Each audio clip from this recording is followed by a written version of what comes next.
Hi viewers, welcome to our channel. ప్రస్తుతం మనతో పాటు ప్రముఖ పొలిటికల్ అనలిస్ట్ కిలారి నాగార్జున గారు ఉన్నారు. వారితో ఒకసారి మాట్లాడదాం. సార్ నమస్కారం సార్. నమస్తే బాబు. సార్, ఏపీలో మరి చూస్తున్నాం, ఎలక్షన్స్ దగ్గర పడుతున్న కొద్దీ ఎన్నో సర్వేలు వస్తున్నాయి. ఎన్నో సంస్థలు సర్వేలు నిర్వహించి వాటి రిజల్ట్స్ అనౌన్స్ చేస్తూ వస్తున్నాయి. అయితే రీసెంట్గా 2 సర్వేలు వచ్చాయి సార్. ఒకటి పీపుల్ మీడియా అని చెప్పేసి అండ్ ఇంకోటి పైనీర్ పోల్ అని చెప్పేసి. ఈ రెండు కూడా మరి కూటమి అధికారంలోకి వస్తుంది అని చెప్తున్నాయి. మరి ఈ సర్వేల ప్రకారమే రిజల్ట్స్ కనిపిస్తాయా? మీ ఒపీనియన్ సార్ ఈ సర్వేల పైన?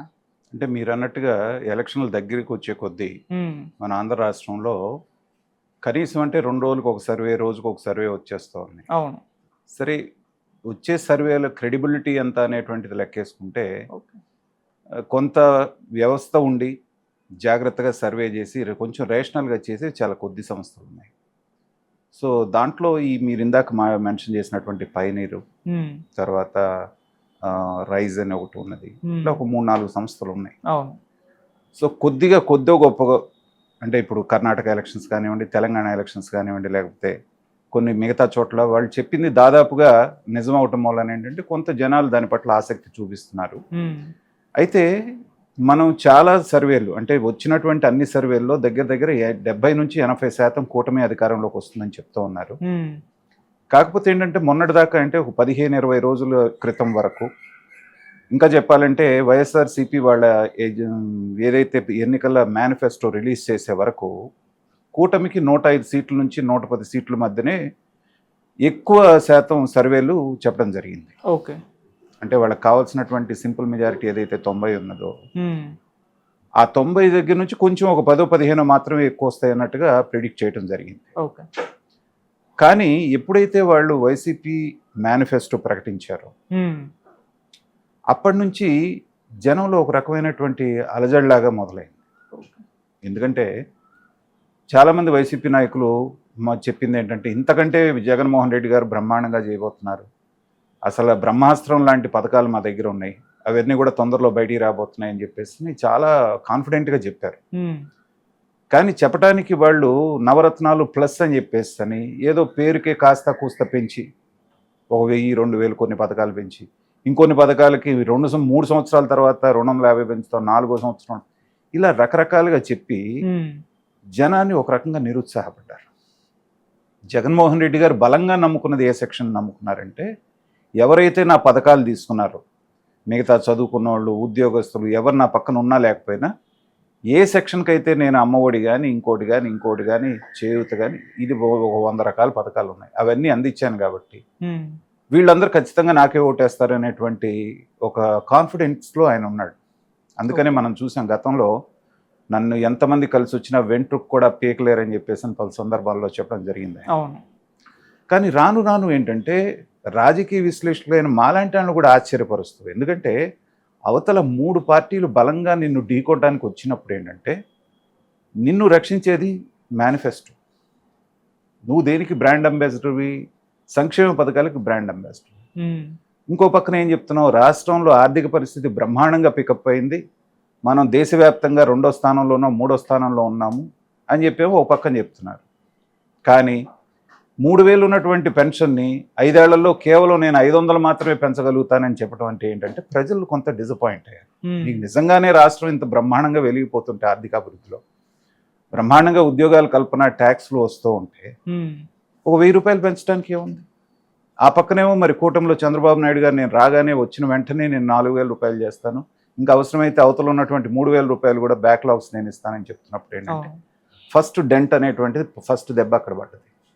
ఆ తర్వాత పులి మీద పుట్టలాగా ఎప్పుడైతే ఈ ల్యాండు ఇది వచ్చేటప్పటికి అది పెద్ద బ్లో అయింది. దాంతో ఏంటంటే జనంలోకి బాగా అపోహలు వెళ్ళిపోయింది. ఏమని, మనం ఏదన్నా అమ్మితే కొనుక్కుంటే ఒరిజినల్ డాక్యుమెంట్స్ మన దగ్గర ఉండవంట, మనకి జెరాక్స్ మాత్రమే ఇస్తారంట, పట్టాదారు పాస్ పుస్తకం మీద జగన్మోహన్ రెడ్డి గారి ఫోటో ఉంది, ఈవెన్ సర్వే రాళ్ల మీద కూడా వాళ్ళ పేర్లు ఫోటోలు వేసుకుంటున్నారు. ఇవన్నీ ఒక రకమైనటువంటి ల్యాండ్ టైటిలింగ్ యాక్ట్ ఎప్పుడైతే వచ్చిందో దీంతో బాగా జనంలోకి ఒక రకమైనటువంటి అభద్రతా భావంలోకి వెళ్ళారు. జరిగినటువంటి 2 సంఘటనల ప్రభావం అనేటువంటిది తర్వాత వచ్చినటువంటి సర్వేల మీద మనకి ఎఫెక్ట్ చూపిస్తుంది. అందుకనే 105, 110 మధ్యలో ఉన్నటువంటి కూటమి సీట్స్ అనేటువంటివి ఇవాళ ఏ సర్వే చెప్పినా 120+ అంటున్నారు. అవును. ఇందాక మీరు మెన్షన్ చేసినటువంటి దాంట్లో ఒకళ్ళైతే ఇంకా ముందుకెళ్ళి 159 సీట్లు చెప్తా ఉన్నారు. అది చూడటానికి అతిశయోక్తిగా ఉన్నా కానీ అది నిజమేమో ఒక్కొక్క సందర్భంలో అనిపిస్తూ ఉంటుంది. ఎందుకంటే ఒక్కసారి జనం మైండ్ అనేటువంటిది మారింది అంటే ఓకే. అది ఒక వేవ్ లాగా వస్తుంది. అవును. సో ఇదే రిఫ్లెక్ట్ చేస్తున్నారు అనుకుంటాం. కాకపోతే ఏంటంటే జగన్మోహన్ రెడ్డి గారు ఆయన ఒక కాన్ఫిడెన్స్లో ఉన్నారు. గతంలో కూడా మనం చూసాం. లెక్కలు మొత్తం ఆయన డిస్ప్లే చేసి చూపించారు. నేను ఈ మాత్రం పథకాలు ఇవ్వడానికే ఇంత కష్టపడి ఇన్నప్పులు తీసుకొచ్చి నేను చేస్తే చేయలేనప్పుడు చంద్రబాబు నాయుడు గారు చేయాలంటే 1,00,000 కోట్లు అవుతుంది, ఎక్కడి నుంచి తీసుకొస్తారు అనేటువంటి అది కొంతవరకు ఆలోచించదగ్గ పాయింటే. కానీ ప్రజలు ఎంతవరకు ఆలోచిస్తారు? ఆలోచించేవాళ్ళే అయితే నీకు 10,000 రూపాయలు నీవి అకౌంట్లో వేసి కరెంట్ ఛార్జీల ద్వారా ఇంకో ద్వారా అంతకంటే ఎక్కువ వెళ్ళిపోతుంది గవర్నమెంట్కి. మద్యం మీద 160 రూపాయలు ఉండేటువంటి క్వార్టర్ బాటిల్ 60-70 రూపాయలు 200 అయింది. ఇవన్నీ ఆలోచించేవాళ్ళు. కాబట్టి ఆంధ్ర రాష్ట్ర ప్రజలు ఏంటంటే మాకేం వస్తుంది, రాష్ట్రం ఎలా పోతే మాకేంటి అనేటువంటి పద్ధతిలోకి చాలామంది వెళ్ళిపోయారు. అయితే నేను పదే చెప్తున్నాను, ఇది ఆంధ్రప్రదేశ్ రాష్ట్ర ప్రజల యొక్క శీలానికి రాబోయే ఎన్నికలు పరీక్ష. ఓకే. అభివృద్ధి, మాకు సంక్షేమంతో పాటు అభివృద్ధి కూడా కావాలి, మాకు ఒక రాజధాని కావాలి, మాకు ఒక పోలవరం కావాలి, ప్రతి చదువుకున్న వాడికి ఉద్యోగం కావాలి, ఇన్ఫ్రాస్ట్రక్చర్ కావాలి, రోడ్లు కావాలి అనుకునేటువంటి వాళ్ళకు ఓటేస్తారా ఆలోచించి? లేదు రాష్ట్రం ఎట్లా పోయినా పర్వాలేదు, అప్పులు పాలైపోయినా పర్వాలేదు, మా పిల్లలకు ఉద్యోగాలు రాపోయినా పర్వాలేదు, రోడ్లు ఎలా ఉన్నా పర్వాలేదు, మాకు ఇచ్చేటువంటి తాయిలాలు మాకు ఇస్తే చాలు అనేటువంటి వాళ్ళకు ఓటేస్తారా అనేటువంటిది ఇవాళ ఆంధ్ర రాష్ట్ర ప్రజలు తేల్చుకోవాల్సినటువంటి క్రాస్ రోడ్స్లో ఉన్నారు. అయితే అలా కాకుండా సంక్షేమానికే పట్టం కట్టి మాకు మిగతా దాంతో గనక పని లేదు అనేటువంటిది కనుక ఆంధ్ర రాష్ట్ర ప్రజలు నిర్ణయించుకుంటే చారిత్రాత్మకమైనటువంటి తప్పు చేస్తున్నట్టు. చరిత్ర క్షమించదు ఆంధ్రప్రదేశ్. ఎందుకంటే మనకున్నటువంటి పేరు తెలుగు జాతి చాలా తెలివిగల జాతి అనేటువంటిది. ప్రపంచవ్యాప్తంగా మీరు ఎక్కడైనా తీసుకోండి, ఆంధ్ర వాళ్ళు కానివ్వండి, తెలంగాణ వాళ్ళు కానివ్వండి, వివిధ దేశాల్లో ఎక్కడికి వెళ్ళినా కానీ వీళ్ళే నెంబర్ 1లో ఉంటారు. అలాంటిది ఈ చిన్న తాయిలాలకు పడిపోయి ఇంత మేధస్సు కలిగి ఇంత తెలివితేటలు గల వాళ్ళు కూడా అభివృద్ధిలో అట్టడుగు స్థాయికి వచ్చేస్తున్నారు అంటే అంతకుమించి బాధపడాల్సినటువంటి ఇది లేదు. ఈ సర్వేలు కూడా ఏంటంటే జనంలో మైండ్ మారింది అనేటువంటిది. ఇందాక నేను అన్నట్టుగా మాకు ఈ సంక్షేమం కంటే కూడా అభివృద్ధి కూడా కావాలి అనేటువంటి భావనకి ప్రజలు వచ్చినట్టుగా మనకు కనిపిస్తోంది. అది ఏ పార్టీ గెలుస్తుందో, తెలుగుదేశమా, కూటమా, లేకపోతే జగన్మోహన్ రెడ్డి గారు అనేది నేను మాట్లాడట్లేదు.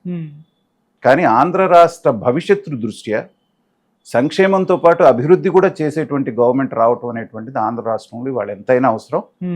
ప్రజలు ఆ వైపు ఆలోచిస్తున్నారని, ఆ వైపే అడుగులు వేస్తున్నారు అనేటువంటిది నాకున్నటువంటి భావన. సర్వేలు కూడా దాదాపుగా మనకు అవే చెప్తున్నాయి. అంటే సార్ మీకంటూ ఒక అంచనా ఉంది సార్, ఈ పార్టీకి అంటే కూటమికి ఎన్ని సీట్స్ వస్తాయి, వైసీపీకి ఎన్ని సీట్స్ వస్తాయని చెప్పేసి? అదేనండి, నాకున్నటువంటి నా అనుభవంతో నేను చెప్తుంది ఏంటంటే 130, 140 అనేటువంటిది ఏదన్నా వే వస్తే నేను చెప్పలేను, కానీ 120కి ఏమాత్రం తగ్గకుండా అయితే మాత్రం కూటమికి వస్తున్నాయి. ఆ మార్పు అనేటువంటిది మనకి అంతకు ముందు ఎమ్మెల్సీ ఎలక్షన్లోనే మనకి చూచాయిగా కనిపించింది. అది వాళ్ళ మనకి ఈ ఎంప్లాయీస్ దీంట్లో కూడా చాలా ప్రస్ఫుటంగా మనకి పోస్టల్ బ్యాలెట్లో కనిపించింది. ఈ ట్రెండ్ను బట్టి 120+, కానీ 120 కంటే తక్కువ ఉండదు.